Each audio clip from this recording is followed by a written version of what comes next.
Hello, John Bloodworth, Gentleman Crafter here with assembly instructions for the pop-out card cut file set. It's a very unique style of card that basically has a little pop-out pages on the inside. Let's take a look.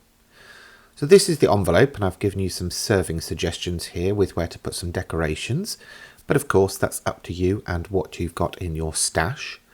So it looks like a regular square card, but when you open, these pages pop out. You can add sentiments to them or even a little bit of decoration, but do remember the card needs to fold flat. I'll show you this again at the end of the video so that you've got a serving suggestion to take away with you. Let's take a look at how to assemble the project now. These are all the parts, and I have glued some of the layers down, but we'll have two leftover paper layers that we'll need to come back to in a bit. If you're using double-sided papers and you want to use the reverse of the papers, then flip that bit over and you should still be able to use the parts that you want to use. These are the book pages, so they just have these two squares and then whatever you want to put on them, whether it be a die-cut sentiment or something you've written out on your electronic cutting machines. This is the card, and you've got a central scoreline. And then I've also put some additional dash lines, but what I've done here is go over those with a pencil, just so I can see them better. And then on the outside, I've given you a decorative layer for the front and the back. And then the envelope, you've got decorative layers for the top flap, bottom flap, and central panel. And to assemble the envelope, it's super quick, so I'll do it just now. You basically fold the side flaps in, apply glue to the bottom edge, and then fold up the bottom flap, which is slightly shorter than the top flap, and then hold it in place until it's fully stuck. So with that done, we'll move back to the card.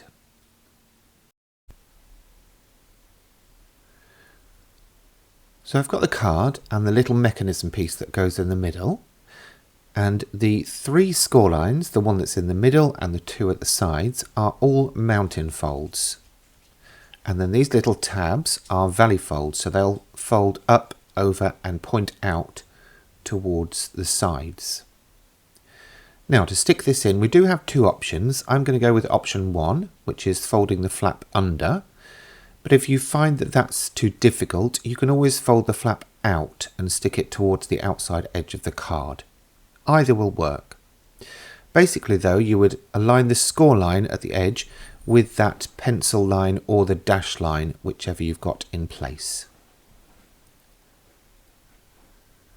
Do that for the other side as well, so that you basically then have a tent shape running through the centre of the card. Those leftover decorative layers are for the left and right hand inside areas of the card. Again, if you're using double-sided paper, you can use whatever side you like for this. As they're not unusual shapes because they're just rectangles, you can flip them over and they will still fit.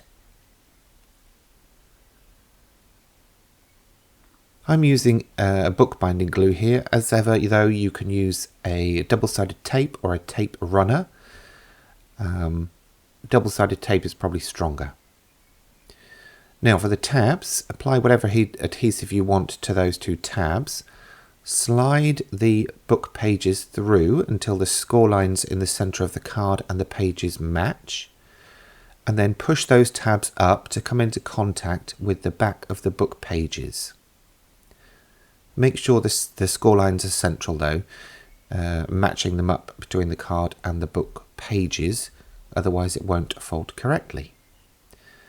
And then we can close and open this as many times as we want, and those pages will always pop out. And believe it or not, that's your card constructed. It really is now down to the decoration. Again, I will show you the one that I created whilst making this tutorial. And you can see some ideas here. Here I've used a written sentiment that I created on my cutting machine. And then I used some die-cut foliage and flowers. And to save having to think twice, I just repeated that on the card itself. I then used a written sentiment which I drew out with my cutting machine to decorate the inside. It's as simple as that. Okay, I hope you enjoy making some of these for yourself, your family and your friends. And in the meantime, thanks for watching.